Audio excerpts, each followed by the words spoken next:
সালামু আলাইকুম প্রিয় দর্শক, আপনাদের আমন্ত্রণ জানাচ্ছি RTVর সরাসরি সম্প্রচারিত স্বাস্থ্য বিষয়ক পরামর্শমূলক অনুষ্ঠান সুস্থ থাকুন দেখবার জন্য। প্রিয় দর্শক, আজ 29 অক্টোবর 2021 বিশ্ব সোরিয়াসিস দিবস। প্রিয় দর্শক, সোরিয়াসিস এমন একটি ত্বকের সমস্যা যা সারা জীবন চিকিৎসকের পরামর্শ অনুযায়ী অত্যন্ত সুকৌশলে নিয়ন্ত্রণে রাখতে হয়। প্রিয় দর্শক, আমাদের দেশে পরিসংখ্যান অনুযায়ী প্রায় মোট জনসংখ্যার 2 থেকে 3% মানুষ সোরিয়াসিস জনিত সমস্যায় ভুগে থাকেন। সে কারণেই সোরিয়াসিস অত্যন্ত গুরুত্বপূর্ণ একটি রোগ এবং এই বিষয়ে জনসচেতনতা তৈরি অত্যন্ত প্রয়োজন। এবং আমাদের আজকের আলোচনার বিষয় সোরিয়াসিস এবং অন্যান্য চর্মরোগ। প্রিয় দর্শক, আপনারা চাইলে আমাদের সাথে অংশ নিতে পারেন। আমাদেরকে আপনারা ফোন করুন স্ক্রিনে দেখানো নম্বরে। এবং আজকের এই আলোচনাটি যদি পরবর্তীতে আপনারা দেখতে চান সেক্ষেত্রে সার্চ করতে পারেন ইউটিউবে youtube.com RTV ডিজিটাল সেই ঠিকানায়। দর্শক, আজকের এই গুরুত্বপূর্ণ আলোচনায় আমাদের সঙ্গে রয়েছেন ঢাকা মেডিকেল কলেজ হাসপাতালের চর্ম যৌন রোগ বিভাগের বিভাগীয় প্রধান অধ্যাপক ডাক্তার রাশেদ মোহাম্মদ খান। স্যার, আপনাকে শুভেচ্ছা জানাচ্ছি আমাদের আজকে। ধন্যবাদ। যেহেতু আজকে ওয়ার্ল্ড সোরিয়াসিস ডে, এই বিষয়ে প্রথমেই আপনার কাছে একটু শুনতে চাইবো কি বিষয় নিয়ে আজকে আলোচনা হবে বা আজকের এই থিমটি কি একটু দর্শকদের জন্য প্রথমে বুঝিয়ে বলবেন। আচ্ছা, সোরিয়াসিস একটি কন্ট্রোলেবল রোগ, আমরা বলি ইমিউন মেডিয়েটেড একটা রোগ। আজকের থিম হচ্ছে ইউনাইটেড ফর অ্যাকশন। কারণ সোরিয়াসিস এমন একটা রোগ, আপনারা যেমনটা বলছিলেন যে অনেক অনেক millions of people are affected all over the world, এটা অ্যাফেক্টেড হয়। এবং আমরা যদি এটাকে সচেতনভাবে এটার প্রতি যদি ঠিকমতো এর সম্বন্ধে রোগটার সময় জেনে আমরা কাজ করতে পারি, আমরা চিকিৎসা দিতে পারি, আমরা কিছু নিয়মকানুন মেনে চলি, তাহলে এটাকে খুব ভালোভাবে কন্ট্রোল করা যায়। কারণ এই যে লোকগুলো যারা সোরিয়াসিস, যেটা হয় কি দেখা যায় যে এদের চামড়া লাল হয়ে যায়। যারা জানেন না সোরিয়াসিস সম্বন্ধে, বিশেষ করে এক্সটেন্সিভ কুনি, হাঁটু, মাথায়, পিঠে লাল হয়ে যায় এবং মাছের আঁশের মতো সিলভারি স্কেলস বলি চামড়া উঠতে থাকে। এবং এটাকে যদি ঠিকমতো কন্ট্রোল না করে সারা শরীরে ছড়িয়ে যেতে পারে। এটা আমরা বলছি যে স্কিন ডিজিজ, অ্যাকচুয়ালি নট, এটা very much systemic disease also, it's much deeper than skin. ঠিকমতো যদি আমরা কন্ট্রোল না করি, এটা আমাদের জয়েন্টকে এফেক্ট করতে পারে, এটা আমার হার্টকে এফেক্ট করতে পারে, এটা আমাদের ইন্টেস্টাইনকে এফেক্ট করতে পারে, ইভেন আমাদের মেন্টাল হেলথকে বিশালভাবে এফেক্ট করে। আপনি যখন ধরেন যার পামে প্লান্টার সোরিয়াস, মানে হাতে পায়ে সোরিয়াস হয়, সে কারো তো হ্যান্ডশেক করতে পারবে না। তার দিকে তাকালে একটা লোক মনে করবে যে ওনাকে ছোঁয়া যাবে না, এটা ছোঁয়াচে রোগ। এরকম বহু রকম স্টিগমা কিন্তু এটার সাথে অ্যাটাচড। তো আমাদের এই আজকে সোরিয়াসিসের উদ্দেশ্য হচ্ছে অ্যাওয়ারনেস ডেভেলপ করা এই নন কমিউনিকেবল ছোঁয়াচে রোগটা না, এই ছোঁয়াচে নয়, এর সঙ্গে আমরা সবাইকে জানো।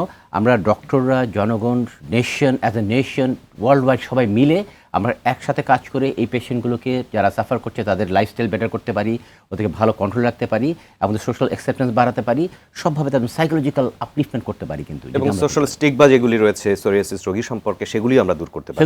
এই বিষয়ে সকলে মিলেই আমাদেরকে একসাথে কাজ করতে হবে। আপনার আলোচনায় আমরা প্রাথমিক সবগুলো তথ্য পেয়েছি, এগুলির আমরা গভীরে ঢুকতে চাই। অনেক দর্শক আমাদেরকে বিভিন্ন রোগ সম্পর্কে বা সোরিয়াসিস সম্পর্কেও কিছু প্রশ্ন রেখেছিলেন, সেরকম কিছু প্রশ্ন আমরা ধারণ করে রেখেছি, সেই প্রশ্নগুলো একটু দেখব।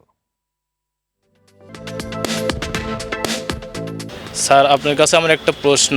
আমার ফ্যামিলির অনেকেরই চর্মরোগ আছে, তারা বিভিন্ন সময় বিভিন্ন সমস্যায় ভোগে, বিশেষ করে চর্মরোগ সংক্রান্ত। দেখা যায় যে খাওয়া একটু এলোমেলো হইলে, শাক খাইলে অথবা মিষ্টি কুমড়া খাইলে অথবা ডাউল খাইলে তার চর্মরোগের বিভিন্ন সমস্যা হয়। এই রোগ থেকে স্থায়ী সমাধানের উপায়টা কী? স্যার, আমার একটা প্রশ্ন হলো, আমার স্ত্রীর বয়স 22 বছর, ওনার মাঝে মধ্যে প্রায় দেখাই যায় যে শরীরে ফুসকা ওঠে। অনেক সময় মাঝে মধ্যে ওঠার 1 ঘন্টা বা আধা ঘন্টা পরে আবার চলে যায়, চুলকায় আর কি। তো এ থেকে স্থায়ীভাবে সমাধানের উপায় আমরা খুঁজে পাচ্ছি না। তো আপনি একটু বলবেন কি কিভাবে এই রোগ থেকে চিরস্থায়ীভাবে সমাধান পাওয়া যায়? ধন্যবাদ স্যার। আমরা দুজন দর্শকের প্রশ্ন শুনলাম। প্রথমজন যিনি বলেছেন যে কিছু খাবার দাবারের সাথে তার পরিবারের কি কোনো সদস্যের কিছু র্যাশ বা এই জাতীয় সমস্যা হওয়ার সম্ভাবনা দেখা দিয়েছে, এই বিষয়টি নিয়ে একটু বলবেন। আচ্ছা, খাবার দাবার, ফুড অ্যালার্জি অনেক কিছুতেই হয়, বিশেষ করে যারা অ্যাটোপিক ইন্ডিভিজুয়ালস। আমরা শীতকাল আসছে, অ্যাটোপিক ডার্মাটাইটিস অনেক বেড়ে যাবে। আমরা বলি অ্যাটোপিক পার্সন, 3টা জিনিস নিয়ে হয়। একটা হচ্ছে বাচ্চাদের থেকে শুরু করে বড়দের যা কারো হতে পারে, চামড়া র্যাশ হয়। তারপরে আরও অন্যান্য কারণ আছে, তার যেমন ধরেন যাদের অ্যালার্জিক রাইনাইটিস, বারবার হাঁচি দেয়, যাদের ব্রঙ্কিয়াল অ্যাজমা, এগুলো সবই অ্যাটোপিক ডিজিজের মধ্যে পড়ে।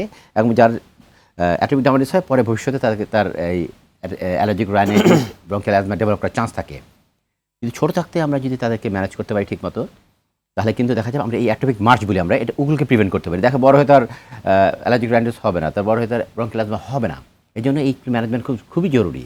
এবং এদের দেখা যায় একটা সার্টেন এজের পরে ফুড অ্যালার্জি ডেভেলপ করে। তখনই ফুড অ্যালার্জিগুলো কোন কোন জিনিসে অ্যালার্জিক এগুলোকে তাকে অ্যাভয়েড করা, অথবা আমরা বলি ডিসেন্সিটাইজেশন বলে কথা আছে, সেভাবে কিন্তু যদি আমরা ম্যানেজ করতে পারি এবং প্রপার স্কিন যে তাদের স্কিন ব্যারিয়ার ডিসফাংশন থাকে ওটা যদি ম্যানেজ করতে পারি তাহলে কিন্তু একটা বাচ্চাকে আমরা সুন্দরভাবে ম্যানেজ করতে পারি, সে বড় হবে ভবিষ্যতে কমপ্লিকেশনস অফ অ্যাটোপিক ডার্মাটাইটিস হবে না। আর এই ক্ষেত্রে আমি যদি আবার বলি যে অনেক আমার কথা বলেছেন, সোরিয়াসিসের কথা যদি বলি, সোরিয়াসিস কিন্তু লাইফস্টাইল মডিফিকেশন অনেক ইম্পর্টেন্ট। জি। ফুড নিয়ে আমাদের অনেক কথা আছে। সোরিয়াসিসের একটা কমপ্লিকেশন হচ্ছে আমাদের মেটাবলিক সিনড্রোম। তার মধ্যে আপনি যদি বেশি কার্বোহাইড্রেট খান, বেশি সুগার খান, আপনি মোটা হয়ে যাবেন। মোটা হলে কিন্তু যে আমরা বলি ইনসুলিন রেজিস্ট্যান্স একটা ব্যাপার, যারা বেশি কার্বোহাইড্রেট খায়, বেশি চিনি খায়, দেখা তার ইনসুলিন লেভেল শুধু বাড়তেই থাকে। আর আমাদের যে ফুড হ্যাবিট, আমরা সকালে খাচ্ছি, 10টার সময় খাচ্ছি, 2টার সময় খাচ্ছি, আবার বিকেলে একটু নাস্তা করছি, সারাক্ষণ ইনসুলিন উঠতেই থাকে এবং একসময় ইনসুলিনগুলো রেজিস্ট্যান্ট হয়ে যায়, তখন এইটা ফ্যাট ডিপোজিশন করে। সোরিয়াসিস পেশেন্টের জন্য এই মেটাবলিক সিনড্রোম একটা বিশাল সমস্যা। তাদের হার্টের ডিজিজ হয়, বলছিলাম যে স্কিন ডিপার দেন স্কিন, তাদের গাটের সমস্যা হয়, জয়েন্টের সমস্যা, অনেক সমস্যা হতে পারে। অর্থাৎ অন্যান্য সিস্টেমকে ইনভলভ করতে পারে, যেটি আপনি বলতে চাইছেন। Food habit also is important. Habit also very important for controlling this. Sir, আমরা এভাবে একটু জানতে চাই যে কাদের সোরিয়াসিস হতে পারে, কোন বয়স অথবা কোন গোত্র বা কাদের ক্ষেত্রে, বা পরিষ্কার পরিচ্ছন্নতা ইত্যাদির সাথে আসলে কোনো সম্পর্ক আছে কিনা, যেহেতু মানুষ এভাবে জানতে চান। আচ্ছা, সোরিয়াসিস আসলে সব বয়সে হতে পারে, তবে 30, 40 অথবা 60, 70 এরকম দুইটা টাইপ 1 টাইপ 2 সোরিয়াসিস বলি। একটার সাথে খুব স্ট্রং জেনেটিক অ্যাসোসিয়েশন থাকে, আবার যখন বয়সকালে হয় তখন খুব স্ট্রং জেনেটিক অ্যাসোসিয়েশন থাকে না। এই হতে পারে, তার সবারই সোরিয়াসিস হতে পারে। সবারই হতে পারে। জি, আপনি কিছুক্ষণ আগে বলছিলেন লক্ষণগুলির কথা। প্রথমেই আরেকটু যদি ক্লিয়ার করে বলেন যে লক্ষণগুলো কিভাবে প্রকাশ পায়, প্রথমেই তিনি কিভাবে বুঝবেন যে সেটি সোরিয়াসিসের দিকে যাচ্ছে? আচ্ছা, সোরিয়াসিস অনেকভাবে লক্ষণ পদ্ধতি। কমনেস্ট হচ্ছে আমরা প্লাক টাইপ বলি, তার মধ্যে জিওগ্রাফিক প্যাটার্ন প্লাকের মতো করে লম্বা করে প্লাক টাইপ সোরিয়াসিস, এবং এক্সটেন্সিভ সারফেসগুলোকে সে মোস্টলি ইফেক্ট করবে না। হাঁটু, কনুই, মাথা, এসব জায়গাগুলো বেশি ইনভলভ করবে। তবে কোনো কোনো ক্ষেত্রে ইনভার্সও হতে পারে, যেখানে আমার বগলে, বুকের ভাঁজের নিচে, কুচকিতে, এসব জায়গায় সোরিয়াসিস হচ্ছে ইনভার্স সোরিয়াসিস। যেটা হবে ইনভার্স সোরিয়াসিসটা তখন যে আমরা বলি সিলভার স্কেল, অত থাকে না। আবার কখনো কখনো গাটেড, এটা আবার গলার মধ্যে ইনফেকশনের সাথে হতে পারে, ছোটো ছোটো রেইনড্রপ, ছোটো ছোটো সারা গায়ে হতে পারে। তারপর যেমন হয় এক্সপোরিভ ডায়াবেটিস, সারা গায়ে হতে পারে। সোরিয়াসিস বিকাম পাস্টুলার, যদি পুজনীয় বেরোতে পারে, এরকম হতে পারে। আবার localise to the palm and sole, শুধু হাতে পায়ে লোকালাইজ থাকতে পারে, এরকমও কিন্তু হতে পারে। লোকালাইজ প্যাচ অফ সোরিয়াসিস আসতে পারে। কিন্তু শুধু নেল চেঞ্জ, নখের মধ্যে এফেক্ট করতে পারে সোরিয়াসিস। শুধু নখের মধ্যে থিম্বল পিটিং বলি আমরা, একটা কলম দিয়ে যদি মাথা দিয়ে খোঁচা দিই, ছোটো ছোটো পিটের মতো হবে না, এরকম নখের মধ্যে দেখা যায়। সেই লোকটা নেল পিটিং আছে, শুধু জয়েন্ট পেইন, তার মানে psoriatic arthritis without any skin lesion হতে পারে, যেটা খুবই ডেঞ্জারাস। যদি আমরা ঠিকমতো ম্যানেজ না করতে পারি, আর্লি ডায়াগনোস না করতে পারি, এই জয়েন্টগুলো যদি ড্যামেজ হয়ে যায় তখন হচ্ছে পার্মানেন্ট ড্যামেজ। বাট এই জন্য early diagnosis is very important, awareness is very important. সবাইকে জানতে হবে এই লক্ষণগুলো সম্বন্ধে, এবং যত শক্তি সম্ভব বিশেষ করে পরামর্শ নিয়ে সোরিয়াসিস কমপ্লিকেশন থেকে দূরে থাকতে হবে। কমপ্লিকেশন থেকে দূরে থাকতে হবে। একজন দর্শক আমাদের কাছে টেলিফোন করেছেন। জি দর্শক, আপনার নাম বলে প্রশ্নটি করবেন।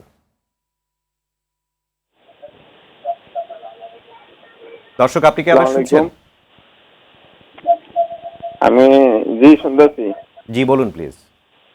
আমার হাতে আঙ্গুলে, ঠিক আছে, এমন কালো হয়ে গেছে। কালো হওয়ার পরে কি হেডে থেকে খালি পানি পড়ে, এটা কিভাবে কি করি? আপনার কিছু জিজ্ঞেস করার থাকলে আপনি জিজ্ঞেস করতে পারেন। আপনি কি সাবান বেশি ব্যবহার করেন? আপনার কোন হাতে, ডান হাতে না বা হাতে? আমার বা হাতে। বা হাতে। সাবান বেশি ব্যবহার করেন কিনা? না না, সাবান কম ব্যবহার করি। কতদিন ধরে হয়েছে এই সমস্যাটি আপনার? অনেক দিন। আপনি কোনো ঔষধ ব্যবহার করেছেন? এখন আমি করছি, ওই যে একটা মলম দিছে, তাই সেই মলমটা ব্যবহার করছিলাম। জি, আপনাকে ধন্যবাদ। দর্শক, আপনার সমস্যাটি আমরা শুনলাম, এই বিষয়ে আমরা কথা বলতে চাই। স্যার, আপনি যদি আচ্ছা, যেহেতু বাম হাতে হয়েছে, ডান হাতে হয়নি, এমন হতে পারে ইট ইস কন্ট্যাক্ট ডার্মাটাইটিস, এক ধরনের এক্সিমা। জি। বাম হাতে উনি বেশি কাজ করেন, এমন কিছু ধরেন, ডান হাতে ধরেন না, সেটা হতে পারে। এবার আমরা যদি বলি এটাকে সোরিয়াসিস চিন্তা করতে পারি, আমি আঙুলে মাথায় হয়েছে, কালো হয়ে গেছে, লাল হয়ে যায়, পরে যদি হিলিংয়ের সময় কালো হয়ে যায়। জি। সোরিয়াসিস জয়েন্টগুলো এফেক্ট করে ডিস্টাল ইন্টারফেলিয়ান জয়েন্ট মোস্টলি। আচ্ছা। নেল চেঞ্জ থাকে এবং সেটা অ্যাসিমেট্রিক হয়। দেখো, এই দুটো আঙুলে জয়েন করছে, এখানে আবার এখানে একটা এরকম একটা অ্যাসিমেট্রিক ওয়েতে জয়েন্ট ইনভলভ করে, কিন্তু সেখানে সেরকম কিন্তু হতে পারে, কিন্তু যে একটা সিঙ্গেল বা এরকম হতে পারে। কিন্তু আমার মনে হয় এটা ব্যাপারে একটু বিশেষ দেখিয়ে একটা পরামর্শ নিলেই ভালো হবে। এক্সিমা চিকিৎসা এবং সোরিয়াসিস চিকিৎসা সরাসরি চিকিৎসককে দেখিয়ে সেই অনুযায়ী পরামর্শ নিলে তিনি অবশ্যই ভালো ফলাফল পাবেন। আমরা যে বিষয়টি নিয়ে কথা বলছিলাম, সোরিয়াসিস, আসলে চিকিৎসা কিভাবে আপনারা শুরু করেন এবং এই চিকিৎসা পদ্ধতি বা আধুনিক চিকিৎসা সম্পর্কে একটু যদি আমাদের দর্শকদের জন্য বলতেন। আচ্ছা, আমরা এখন যেটা বলছি last 3 decade of psoriasis. Psoriasis আমরা অনেক রিসার্চ হয়েছে, আমরা এখন সোরিয়াসিস কেন হয়, এটার যে প্যাথোজেনেসিস এটা সম্বন্ধে অনেক ভালো ধারণা আছে। জি। আমরা ডিফারেন্ট সাইটোকাইন্স আর involve, TNF alpha, interleukin 12, 23, IL-17 এরকম কিছু সাইটোকাইন্স আছে, এগুলো আমরা জানি আমরা, এবং এখন আমরা টার্গেট করতে পারি যে কোথায় ব্লক করলে একদম এটাকে খুব ভালোভাবে কন্ট্রোল করা যায়। তবে দিস ইজ একটা হচ্ছে ইমিউনোলজিক্যাল প্যাথোজেনেসিস। জি। সোরিয়াসিস আরও মেকানিজম আছে, 3টা ফ্যাক্টর মিলা হয়, যেটা একটা হচ্ছে জেনেটিক ফ্যাক্টর, একটা হচ্ছে ইমিউনোলজিক্যাল ফ্যাক্টর, আর হচ্ছে এনভায়রনমেন্টাল ফ্যাক্টর। আমি ইমিউনোলজিক্যাল জিনিসটাকে আমরা এখন, আগে যে ওষুধগুলো ছিল ওগুলোতে আমরা যেরকম ছিল ওগুলো আমরা যেটা বলি ইট ওয়াজ লাইক ডায়নামাইট, আমরা মারলাম, ওখানে টার্গেট ধ্বংস হলো, আশেপাশে অনেক কিছু ধ্বংস হলো। আর এখন আমাদের যে ট্রিটমেন্টগুলো আছে স্মল মলিকুলস অ্যান্ড বায়োলজিক, এগুলো আরো টার্গেট ওয়েতে specific। আমরা করতে পারি। তবে এখানে genetic factor also very important. আমরা যেমনটা বলছিলাম যে ধরেন আপনার মোটা হয়ে যাচ্ছেন, মোটা হতে না করছিলাম আমরা, কারণ আমরা যখন মোটা হবে আমরা শরীরে সেলের সংখ্যা বেড়ে যাবে, কোষের সংখ্যা বেড়ে যাবে, প্রতিটা সেলের মধ্যে আছে, নিউক্লিয়াস আছে, ওখানে ডিএনএ আছে, ওই জিনগুলো আছে, কিন্তু আপনার জেনেটিক লোড বেড়ে যাবে। তাহলে একটা সোরিয়াসিস পেশেন্টকে ভালো থাকতে হলে গুড ফুড হ্যাবিট, এক্সারসাইজ, ওজন কমিয়ে রাখতে হবে। তাহলে কিন্তু জেনেটিক ফ্যাক্টরকে আমরা প্রিভেন্ট করলাম, ইমিউনোলজিক্যাল ফ্যাক্টরকে আমরা ওষুধ দিয়ে প্রিভেন্ট করলাম, আর এনভায়রনমেন্ট ফ্যাক্টরস মধ্যে অনেক কিছু আছে যেটা করা যেতে পারে। তার মধ্যে এনি কাইন্ড অফ ট্রমা, ওনারা দেখে যে ওনার গায়েটা এরকম সাদা একটা প্যাচ হয়ে আছে, দেখতে খুব খারাপ লাগছে, ওই চেষ্টা করে ঘষে মেজে এটাকে পরিষ্কার করে ফেলি। Any kind of trauma psoriasis বাড়ায়, আপনি ঘষা মাজা করবেন সোরিয়াসিস বেড়ে যাবে, এটাকে বলে কোবনার বলি আমরা। ইঞ্জুরি করলে ওই জায়গায় বাড়বে। ইভেন কেমিক্যাল ইঞ্জুরি, যারা বেশি সাবান টাবান ধরেন, কথা যেরকম বলছিলাম আমি, বেশি সাবান ধরেন, ইস কেমিক্যাল ইঞ্জুরি, বেশি তাহলে ধরলে বেড়ে যেতে পারে। বেড়ে যাবে। আরেকটা হচ্ছে কেমিক্যাল ইঞ্জুরি আর ফটো ইঞ্জুরি, যেমন ধরেন আপনি সানবার্ন, 1 ঘন্টা রোদে দাঁড়িয়ে আছেন, শীতকালে অনেকে করতে পারেন, জি। সিরিয়াস পেশেন্ট, আপনি আরাম লাগছে, আপনি তা বুঝছেন না, কিন্তু আপনার সানবার্ন কিন্তু হবে। অলসো ফটো ইঞ্জুরি প্রিভেন্ট করতে হবে। অনেক ওষুধ আছে এই পেশেন্টটা খেতে পারবে না, যেমন আমরা বলি ব্লাড প্রেশার ওষুধ, বিটা ব্লকার, আচ্ছা। তারপরে লিথিয়াম, অ্যান্টিম্যালেরিয়ালস, তারপরে NSAIDs, ব্যথার ওষুধগুলো, এগুলো যদি খান তাহলে বেড়ে যেতে পারে। স্ট্রেস একটা বিরাট ব্যাপার যে বাড়িয়ে দেয়। আপনার একটা চাকরি চলে গেছে, আপনার পরিবারে কেউ মারা গেছে, আপনার সার্জারির মধ্যে যাবেন, তখন স্ট্রেসটাকে ম্যানেজ করার জন্য আমাদের কিছু স্ট্রেস মেডিসিন আছে, ওটাও ম্যানেজ করতে হবে। স্মোকিং, অ্যালকোহল সিরিয়াস বাড়ায়, ওটাকে ম্যানেজ করতে হবে। অ্যাট দ্য সেম টাইম আমাদের যে কোমরবিডিসগুলো বসে আছে, অনেক কিছু ডেভেলপ করা আছে, ওদিকে খেয়াল রাখতে হবে। তাহলে কিন্তু আমরা বলি হলিস্টিক অ্যাপ্রোচ, সব কিছু মিলিয়ে আপনাকে সোরিয়াসিসটাকে কন্ট্রোল করতে হবে, and it can be well control. এটাই আমরা বলতে চাই। আশার বাণী যেটা হচ্ছে, আমাদের এখন সোরিয়াসিস খুব ভালো ভালো ম্যানেজমেন্ট আছে, জি। আমরা এই সবগুলি নিয়মকানুন মেনে উইথ ফ্যামিলি সাপোর্ট, যেটা আমরা চাই সবার কাছ থেকে, doctor support, family support, national support, সব কিছু মিলিয়ে আমরা একটা পেশেন্টকে ভালো রাখতে চাই। যেটা হচ্ছে আমাদের যে নতুন নতুন ওষুধগুলো আছে, দিস আর বায়োলজিক্স, এগুলো কিন্তু আছে আমাদের। এরকম আছে খুব সিরিয়াস সোরিয়াসিস, আমার পেশেন্ট আছে যারা 10 বছর 20 বছর ঘুমায় না সোরিয়াসিসের, এরকম পেশেন্ট আছে, তারা এখন বায়োলজিক্স দিয়ে একদম বোঝা যাবে না তার সিরিয়াস ছিল। It is possible, we can do that. আমাদের এগুলো আছে, তবে এই ওষুধগুলোর দাম অনেক বেশি। এই ব্যাপারে আমরা কোম্পানিগুলোর হেল্প চাচ্ছি যে আপনার দাম কমিয়ে নিয়ে আসেন, আমরা ন্যাশনাল হেল্প চাচ্ছি, এবং অ্যাট দ্য সেম টাইম আমাদের যে পলিটিক্যাল লিডার সবার আমরা হেল্প চেয়ে আমরা চাচ্ছি যে এই পেশেন্টগুলো ভালো থাকুক, তাদের একটা গুড লাইফ, একটা কোয়ালিটি অফ লাইফ আমরা দিতে পারি তাদেরকে। অবশ্যই আপনি চিকিৎসা সম্পর্কে বলতে গিয়ে খুব চমৎকারভাবে বললেন যে এটি আসলে একটি হলিস্টিক অ্যাপ্রোচ, অর্থাৎ শুধুমাত্র ঔষধ দিয়েও চিকিৎসা হবে না, ঔষধের পাশাপাশি অনেক নিয়মকানুনও মানতে হবে, অন্যান্য সিস্টেমিক ডিজিজের সাথেও যেহেতু এর রিলেশন রয়েছে, সেই বিষয়গুলো সব কিছু মিলিয়েই আসলে চিকিৎসকরা সেইভাবেই পরামর্শ দিয়ে থাকেন। আরও একজন দর্শক আমাদের সাথে কথা বলতে চাইছেন। জি দর্শক, আপনার নাম বলে প্রশ্নটি করবেন। আসসালামু আলাইকুম। ওয়ালাইকুম আমার নাম সালাম। মোহাম্মদ দিদার হোসেন। জি বলুন। আর আপনি বলতেছিলেন যে আমার অনেকদিন পর্যন্ত আমার পায়ে হইতে রানে ভাই আপনার ওই লজ্জাস্থানের কাছে আমার অনেকদিন দাঁত উঠে গেছে, বুঝছেন? জি। দাঁত উঠে অনেকদিন চুলকাইতেছে। এখন এটার জন্য প্রেভিশন লাগাইছিলাম, আর আমার রুফাডিন দিছিল মানে চুলকানি কমার জন্য। এখন এগুলা খাইতেছি, কিন্তু অনেকদিন পর্যন্ত এটা যায় না। যে লাগাইলে ওই একটু ভালো থেকে দেখি আবার ওই লাগাইলে মধ্যে আবার আরখান দিয়ে উঠে, এরকম উঠতে উঠতে ফুল ফুল সমস্যাটা আরো বাড়তেছে। যা ওষুধ যা খাইতেছি কোনো সমস্যার সমাধান পাইতেছি না। জি, আপনাকে ধন্যবাদ দর্শক, আপনার সমস্যাটি আমরা শুনলাম, এই বিষয়ে আপনার জন্য আমরা পরামর্শ দেওয়ার চেষ্টা করছি। মানে ফাঙ্গাস হয়েছে বলো কুচকিতে। জি। আচ্ছা, খুবই একটা গুরুত্বপূর্ণ প্রশ্ন, দর্শককে ধন্যবাদ জানাচ্ছি। কারণ অনেকেই এটা- ভুগছেন এই ধরনের ফাঙ্গাল এটা একটা ইনফেকশনে আসলে। মানে এপিডেমিক, আমাদের প্যান্ডেমিকের মধ্যে এপিডেমিক বা প্যান্ডেমিক বলা যায়। শুধু বাংলাদেশ না, ইন্ডিয়া, শ্রীলঙ্কা, পাকিস্তান সবখানে এটা হচ্ছে। কারণ হচ্ছে এই জন্য এটা মলম রাইট নিজে থেকে বললেন। এটার মধ্যে মলের মধ্যে আপনার একটা সোন বলে কথা আছে, সোন। এই সোনটা হচ্ছে স্টেরয়েড। এটা হচ্ছে মানে আপনি আগুনের মধ্যে ছাই চাপা দিয়েছেন, ওটা স্টেরয়েড লাগালে ইনফরমেশনটা কমে যায়। পেশেন্ট মনে করেন আমি ভালো লাগছে, ভালো ফিল করছি, একটু দেখতেও ভালো লাগে, আমরা রুটিন ইনকগনিশিও, বোঝা যায় না কিন্তু কী হলো। কিন্তু এটা যখন হবে আস্তে আস্তে লাগাতে লাগাতে একসময় হবে এই ট্রিটমেন্টটা রেজিস্ট্যান্ট হয়ে যাবে। এই জন্য আপনাকে যেটা করতে হবে, এটা করা যাবে না। এটার অনেক নিয়মকানুন আছে। আমরা যে ওষুধগুলো দিব সেগুলো আপনাকে সময়মতো পুরো কোর্স কমপ্লিট করতে হবে, মলমগুলো নিয়মিত লাগাতে হবে। এটা একটা ছোঁয়াচে রোগ। আশেপাশে ফ্যামিলি মেম্বার যারা এফেক্টেড আছে সবাইকে নিয়ে চিকিৎসা করতে হবে, একই সাথে সবাইকে ভালো যেতে হবে। আগে পরে ভালো হলে যে পরে ভালো হবে, সে যে ভালো হচ্ছে ওকে ছড়িয়ে দিবে, আবার সে ভালো হতে হতে সে আবার তাকে ছড়িয়ে দিবে, কেউই ভালো হবে না। তার whole family should be treated. তারপরে কাপড় চোপড় গরম পানিতে ধুয়ে রোদে শুকিয়ে ইস্ত্রি করে পড়তে হবে। যার হয়েছে তার কাপড় কাপড়ের আলাদা মধ্যে কোনো জীবাণু থাকা চলবে না। হ্যাঁ, তার কাপড় পরিষ্কার আলাদা দিতে হবে, পরিচ্ছন্ন ওর কাপড় অন্য কাপড় সাথে সেখান থেকে হতে পারে। জি। এই নিয়মগুলো মেনে ভালো থাকতে হবে। আপনি অবশ্যই নিজে থেকে এই যে ফার্মেসিতে যে আপনার ওষুধ কিনে লাগিয়ে ফেলেন, এটা চরম ভুল। করতে করতে এখন আমাদের যে ভালো ওষুধগুলো ছিল কাজ করতো, এখন ওষুধ কাজ করছে না। এখন আমাদের কাছে খুব অল্প কিছু ওষুধ আছে যে ওষুধগুলো কাজ করে, এগুলোকে আর নষ্ট হতে দেওয়া যাবে না। নষ্ট হলে পরে কিন্তু এই রোগটা কিওর করা খুব কঠিন হয়ে যায় আমাদের জন্য। অলরেডি আমরা একটা ডিফিকাল্টির মধ্যে আছি। এই ধরনের ফাঙ্গাল ইনফেকশনে আমরা যেটি দেখছি যে অনেকেই যে স্টেরয়েড মিশ্রিত মলম বা অয়েন্টমেন্ট ব্যবহার করছেন, এই বিষয়ে আপনার পরামর্শ কি, বা অ্যান্টিফাঙ্গাল ঔষধ সম্পর্কে আপনি সংক্ষেপে যদি একটু হ্যাঁ, সেটাই, স্টেরয়েড কোনোভাবেই এখানে ইউজ করা ব্যবহার করা যাবে না। এবং খুব ইনফরমেশন থাকলে খুব শর্ট পিরিয়ড আমরা দিয়ে থাকতাম। এখন আমরা সেটাও ডিসকারেজ করছি যে না, স্টেরয়েড দেওয়াই যাবে না। পিওর অ্যান্টিফাঙ্গাল জাতীয় ঔষধ ব্যবহার করতে পারেন। হ্যাঁ, এটা করতে পারেন। আর এই ফাঙ্গাসগুলো যেটা হচ্ছে পাশাপাশি এরা তেল দেওয়া তো পছন্দ করে না, তেল দেওয়া পছন্দ করে না। এই জন্য আমরা মাঝে মাঝে যদি একটু নারকেল তেল লাগান, গাটা একটু ময়শ্চারাইজ রাখেন, তাহলে কিন্তু এই ফাঙ্গাসটা আরও ভালো থাকবে। তবে আবার যেটা বলছিলাম, নিয়ম মেনে পুরো কোর্স কমপ্লিট করতে হবে এবং ডাক্তারকে জিজ্ঞেস করে। কোনো কোনো ক্ষেত্রে আমরা 1 মাসের কোর্স 1.5 মাসের কোর্স দিই, তারপরেও ভালো হয় না তারা, তখন কিন্তু ডাক্তারকে দেখিয়ে আপনাকে ওষুধ বন্ধ করতে হবে। প্রয়োজনে আমরা মলম একটু লম্বা সময় কন্টিনিউ করতে পারি। আমরা অনেক সময় দেখি যে কোনো ধরনের স্কিন ডিজিজের ক্ষেত্রে বা চামড়ার ঔষধের ক্ষেত্রে অনেক সময় এই যে স্টেরয়েড জাতীয় ঔষধ ব্যবহার করছেন, অনেকে খাচ্ছেন বা অনেকে মলমগুলি ব্যবহার করছেন। আপনি প্রথমে যেটি বলছিলেন যে হয়তো কয়েকদিনের জন্য থেমে যায় বা লক্ষণগুলো কমে যায়, আবারও বাড়তে থাকে। সব ধরনের রোগের ক্ষেত্রে এই স্টেরয়েড ব্যবহার সম্পর্কে আপনি একটু আচ্ছা, প্রথমেই আবার সোরিয়াসিস নিয়ে বলি। Steroid is a good drug যদি আপনি ঠিক মতো দিতে পারেন, আর নাহলে is a very bad drug যদি ঠিক মতো আপনি না দেন। যেমন সোরিয়াসিসের ক্ষেত্রে এটা অনেকেই হয়, আমরা অনেক পেশেন্ট পাই। সিস্টেমিক স্টেরয়েড আপনি যদি খান, মুখে যদি স্টেরয়েড খান, সোরিয়াসিস খুব তাড়াতাড়ি কমে যাবে। এটা কিন্তু অনেক কোয়াকরাই আমাদের দেখি যে আমরা স্টেরয়েড মুখে দিয়ে থাকে এবং পেশেন্ট খুব খুশি হয়ে যায়। কিন্তু তখন যখন স্টেরয়েডটা সে বন্ধ করে, তখন আমরা বলি রিবাউন্ড ফেনোমেনা। সে এমন জোরে সরে ফিরে আসে, তখন বলি এক্সফোলিয়েটিভ ডার্মাটাইটিস, পুরো শরীরের চামড়া খসে পড়তে থাকে। এটা সিস্টেমিক স্টেরয়েড আমাদের দেওয়া যাবে না। খুব বিশেষ ক্ষেত্রে আমরা বিশেষ চিকিৎসকের তত্ত্বাবধানে আমরা স্টেরয়েড দিয়ে থাকি, সিস্টেমিক দিতে পারি, কিন্তু এটা দেওয়া যাবে না। এটা একটা বিরাট ভুল। তারপরে অনেকে আছে মুখে মলম মাখেন স্টেরয়েড। এটার স্টেরয়েডের একটা সাইড এফেক্ট হচ্ছে চামড়াকে সাদা করে ফেলে, সবাই মনে হচ্ছে খুব সুন্দর ফর্সা হয়ে যাচ্ছি। আসলে স্টেরয়েডের কত সাইড ইফেক্ট, এটা আপনার চামড়াকে পাতলা করে দিবে, এটাকে একটু আমরা রোগ প্রতিরোধ কথা কমাই দিবে, চামড়ার মধ্যে যে কোলাজেন ইলাস্টিন ফাইবার আছে সেগুলোকে ভেঙে আপনার চামড়া ভাঁজ ফেলে দিবে, বিশাল সমস্যা করবে কিন্তু আপনার। এই জন্য করা যাবে না। এই জন্য এই ধরনের স্টেরয়েড বিশ্ব চিকিৎসার পরামর্শ ছাড়া কখনোই দেওয়া যাবে না। স্টেরয়েডের বিশাল স্ট্রেংথের সমস্যা ব্যাপার আছে। যেমন আমাদের হাতে পায়ে যখন দেখি তখন একটা আমরা শক্তিশালী স্টেরয়েড দিই, মুখে যখন দেখি তখন খুব কম পাওয়ার স্টেরয়েড দিই।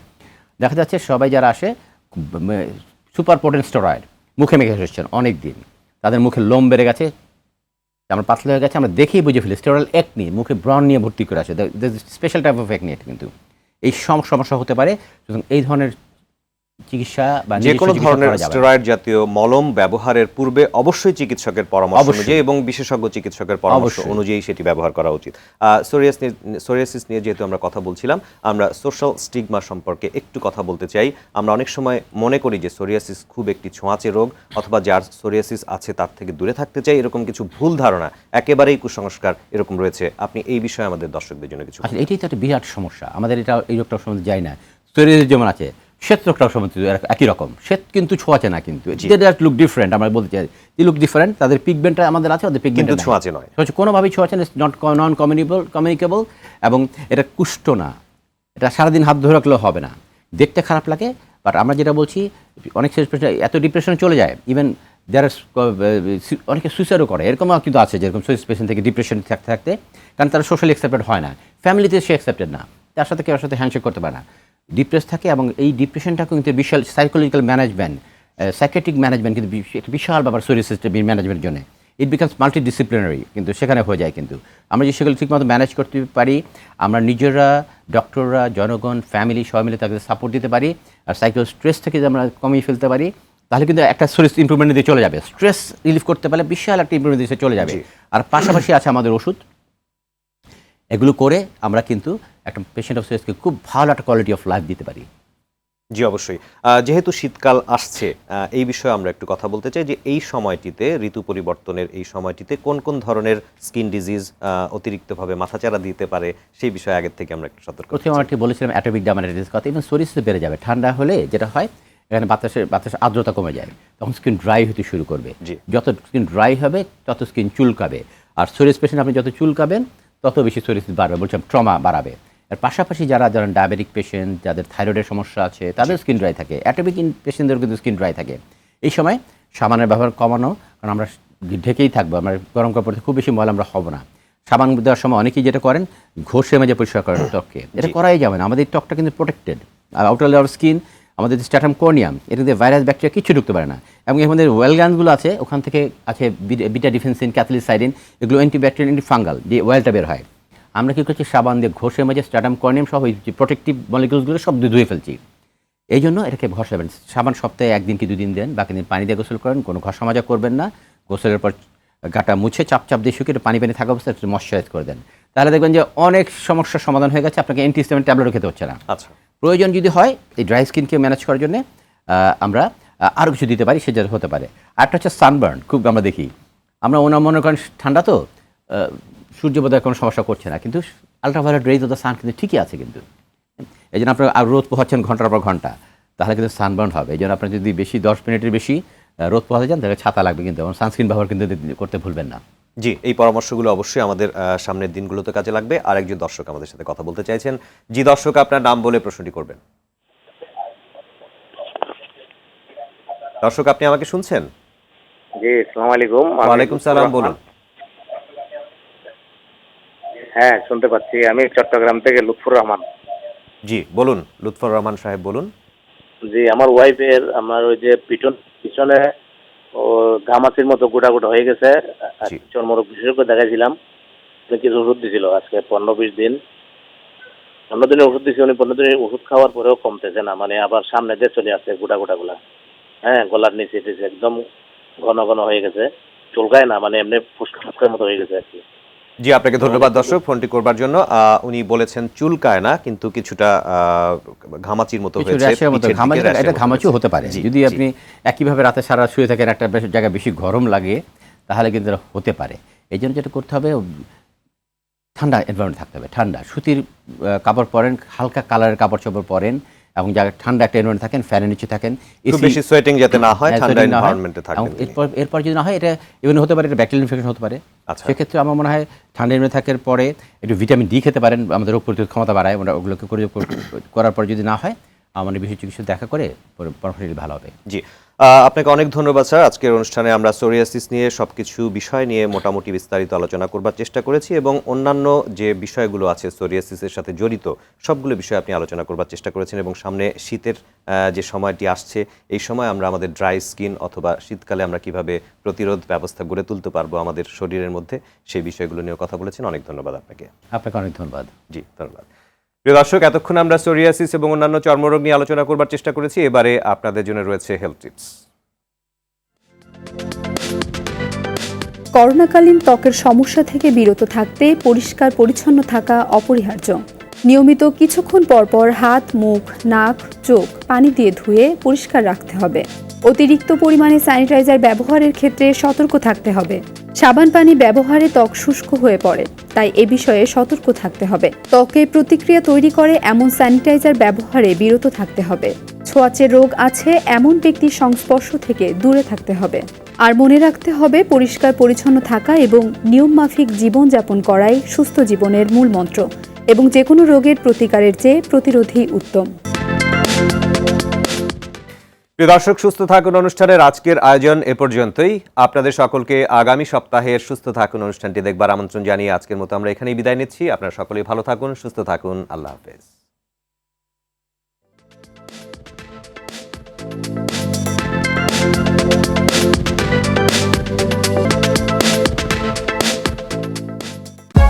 For more updates, subscribe